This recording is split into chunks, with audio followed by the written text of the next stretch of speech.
I didn't chase the wrong dream by accident. I chased it with discipline. That's the part that still confuses people when I try to explain. They expect a story about distraction, temptation, or laziness. Something messy. Something impulsive. But my mistake was neat. Orderly. Commendable.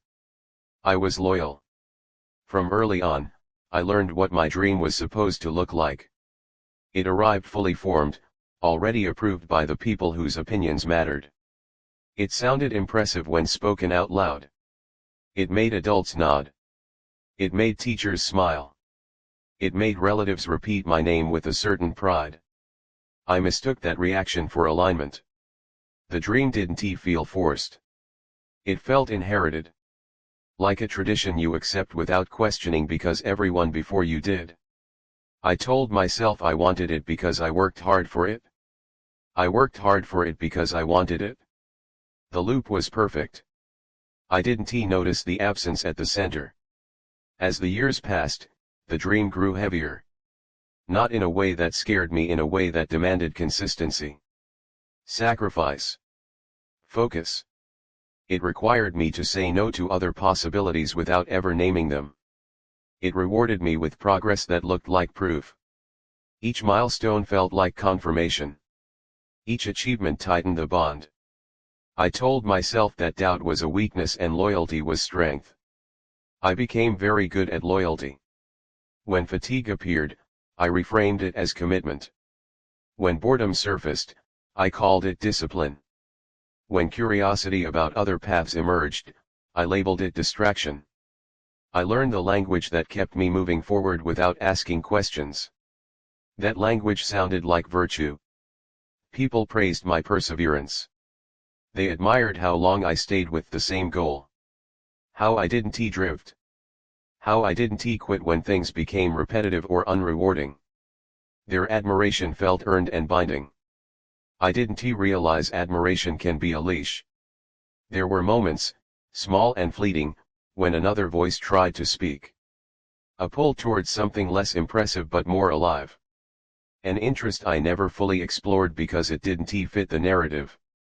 Those moments felt like betrayals waiting to happen. So I ignored them. I told myself that dreams aren't supposed to feel easy. That fulfillment comes after endurance. That the emptiness I sometimes felt was just the cost of greatness. Everyone pays something, I thought. This was my payment. What I didn't understand was that I was paying with the wrong currency. Time passed in a straight line. That's what loyalty does, it narrows your vision until the only direction you see is forward. I stopped imagining alternatives because imagination threatened coherence. I stopped asking why because how kept me busy. The first time I suspected something was wrong, I dismissed it immediately. I had just reached a milestone that should have felt like arrival. The kind you picture late at night when you're tired and need motivation. People congratulated me. I smiled. I thanked them, and inside, I felt a quiet panic. Not fear of failure. Fear of continuation. I pushed that feeling away. It had no place in a life built on dedication. I told myself I was just overwhelmed. That the next phase would feel different. That fulfillment was cumulative. But fulfillment never came. Only momentum. I kept going because stopping would have required a question I didn't know how to ask. What if this dream isn't mine? The thought felt dangerous. Disloyal. Ungrateful. Ungrateful to whom, I couldn't say. I noticed how my identity had fused with the dream. Introductions. Conversations. Expectations. I wasn't just pursuing it, I was being it. Letting go would mean not just changing direction, but dismantling who I was to others. That fear kept me obedient. The dream demanded loyalty, and I gave it. Year after year. I sacrificed relationships, spontaneity, parts of myself I told myself I could reclaim later. Later became a storage room for everything that didn't fit. I didn't realize how empty that room was becoming. At night, when no one was watching, I sometimes imagined what it would feel like to quit, not dramatically, just honestly. The image scared me more than failure ever had. Not because quitting is shameful, but because quitting would expose how long I had been loyal without asking the most basic question. Do I still want this? The answer had changed at some point. I knew that. I just didn't know when, and admitting that meant admitting something else even harder. I had mistaken endurance for desire. The dream didn't collapse. It didn't betray me. It did exactly what it promised. It gave me a life that made sense, that earned approval, that moved forward. It just never asked whether I was awake inside it. And the scariest realization of all was this: if I kept going, nothing would stop me. Nothing would force a reckoning. I would succeed and never feel like I had arrived. That's when the thought finally took shape, clear and unavoidable.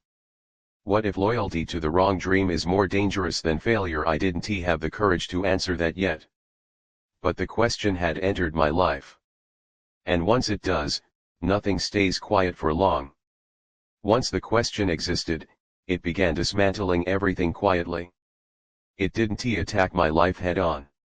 It didn't demand immediate answers. It simply hovered behind every action, every plan, every achievement, asking the same thing over and over again: who is this actually for? I tried to outrun it by doubling down. More discipline. More structure. More commitment. I told myself that doubt was just fatigue, that clarity would return if I stayed focused long enough. That strategy worked temporarily. Work filled the silence. Progress created noise. The dream responded exactly as it always had, by rewarding effort. And for a while, I felt relief. Not joy relief. The relief of not having to confront what was forming underneath the surface. But relief is fragile when it's built on avoidance. The more I invested, the heavier the dream became. It stopped feeling like a goal and started feeling like a debt. Every achievement raised the cost of leaving. Every sacrifice became proof that quitting would be irrational.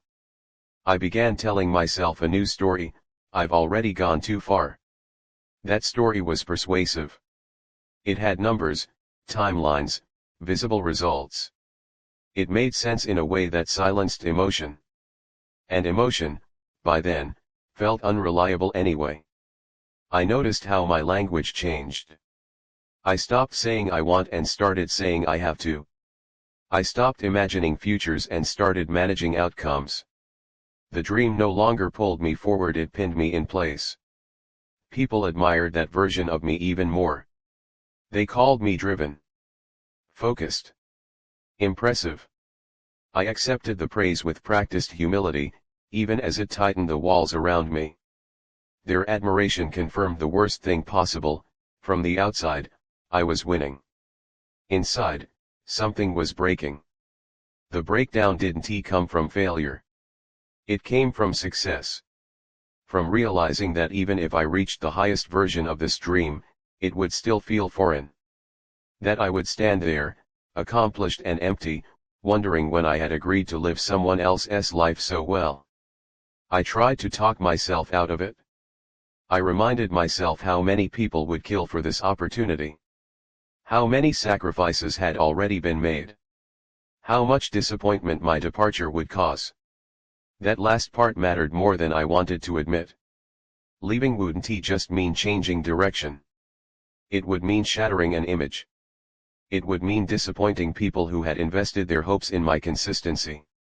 It would mean explaining something that didn't translate cleanly into language. How do you say I was loyal to the wrong thing without sounding ungrateful or unstable? I stayed silent. The silence turned inward. It became resentment, not toward the dream, but toward myself. I had chosen this. No one forced me.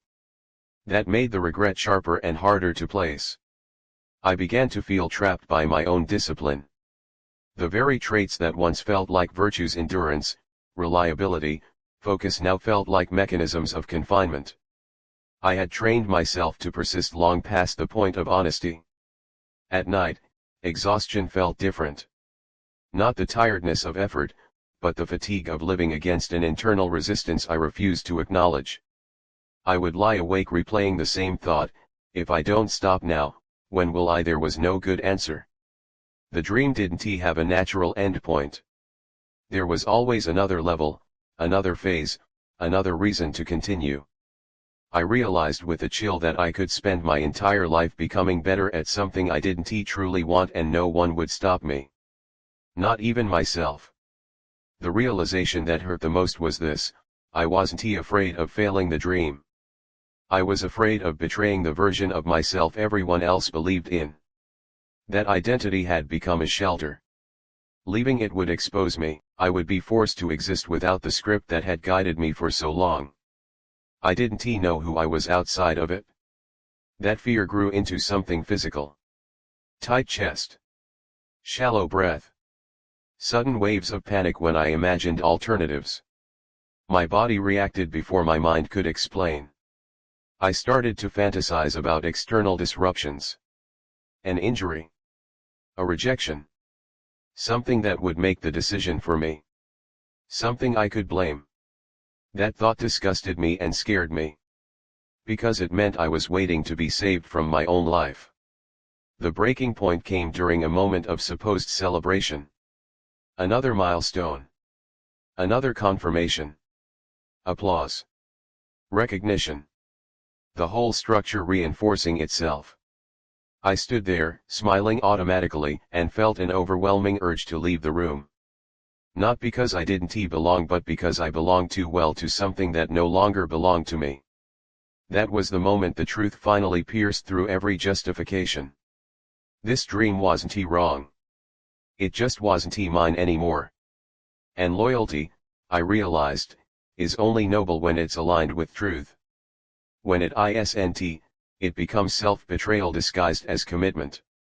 I didn't know yet what I would do with that realization. I only knew that continuing would require something I could no longer give without losing myself entirely. Silence was no longer neutral. Endurance was no longer virtuous. And success, without consent, had become unbearable. I stood at the edge of a decision I had postponed for years, knowing that whatever I chose next would cost me something essential.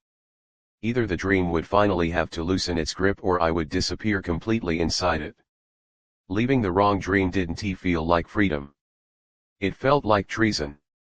Not against people, against the version of myself I had spent years protecting. The version everyone recognized. The one who never wavered, never drifted, never questioned the path once it was chosen. That version had kept me safe.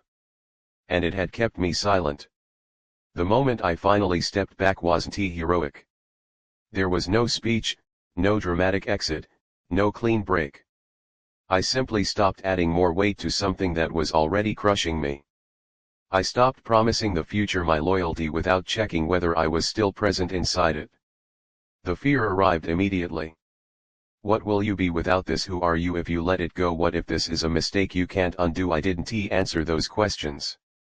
I let them exist without obeying them. That was new. For the first time, uncertainty wasn't something I had to resolve before acting. I chose to act anyway. The days that followed were disorienting. Without the dream structuring my time, my identity felt exposed. I noticed how often I had relied on its demands to avoid asking myself what I wanted. Silence rushed in where momentum used to be. At first, that silence felt like loss. Then it felt like honesty. I mourned the years I had given so willingly. The energy, the relationships shaped around a goal that no longer fit. The parts of myself I had postponed because they weren't useful to the dream. That grief was real, and I didn't rush past it. Because grief, unlike loyalty to the wrong thing, is truthful. People reacted in predictable ways. Some were supportive. Some confused. Some disappointed. A few tried to convince me I was throwing everything away. I listened, thanked them, and didn't return to the path. For the first time, I let disappointment exist without correcting it. The strangest part was how my body responded. The constant tension I had lived with for years began to loosen. Not all at once, not cleanly, but enough that I noticed. I slept differently. I breathed differently. I felt tired in a way that actually led to rest. That told me more than any reasoning ever had. I began rebuilding slowly. Not chasing a new dream, not rushing to replace the old one. I resisted the urge to immediately justify myself with another narrative. I let myself be undefined. That was terrifying and necessary. Without the wrong dream dictating my worth, I had to confront something I had avoided for a long time, desire without approval. Wanting something that didn't impress anyone. Wanting something that might never look impressive at all.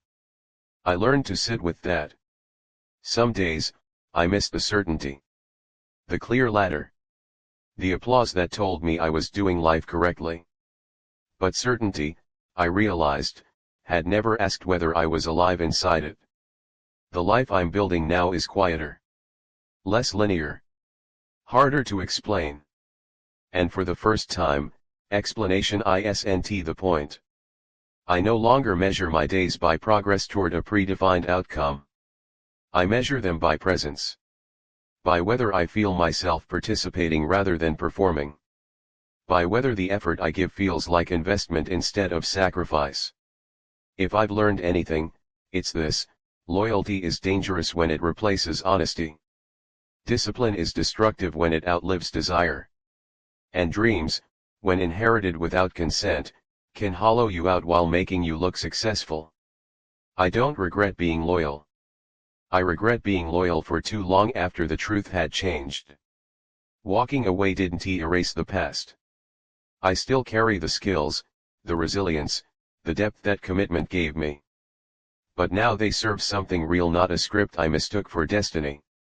If you're listening to this and feeling that quiet resistance inside you, not burnout, not chaos, but a steady sense that you're serving something you no longer believe in, don't wait for it to become unbearable.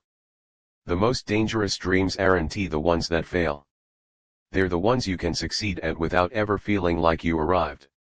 You don't have to burn everything down. You don't have to justify yourself perfectly. You only have to ask one honest question and listen to the answer, even if it scares you. I was loyal to the wrong dream.